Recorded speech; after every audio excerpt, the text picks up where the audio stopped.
টানা বৃষ্টি ও দেশের কয়েকটি অঞ্চলের বন্যার প্রভাব এখনও কাটেনি রাজধানীর কাঁচা বাজারে।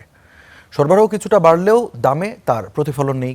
সপ্তাহের ব্যবধানে কাঁচামরিচের দাম বেড়ে 400 ছুঁই বেড়েছে অন্যান্য সবজির দামও।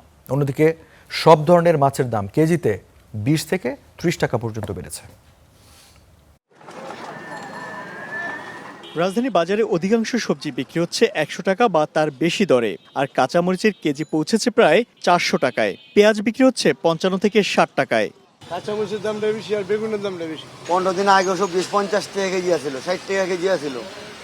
সব সবজি এমনি 100 টাকা কেজি উপরে চলে গেছে। কাঁচা বাজার মূল্যটা একটু বেশি আছে। এটা আমাদের নিত্য প্রয়োজনীয় জিনিস, সেটা কিনতে হবে, কিছু করার নেই আমাদের, এই হলো অবস্থা। এদিকে সরবরাহ ঘাটতির অজুহাতে মাছের বাজারও ঊর্ধ্বমুখী। চাষের মাছের দাম কিছুটা সহনীয় থাকলেও অধিকাংশ নদীর মাছের দাম ক্রেতাদের নাগালের বাইরে।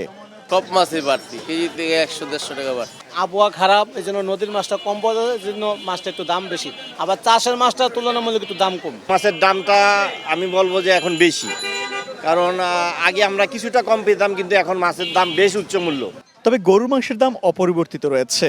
বর্তমানে প্রতি কেজি গরুর মাংস বিক্রি হচ্ছে 750 থেকে 850 টাকায়, আর খাসির মাংস কিনতে কেজি প্রতি গুনতে হচ্ছে 1200 থেকে 1400 টাকা পর্যন্ত।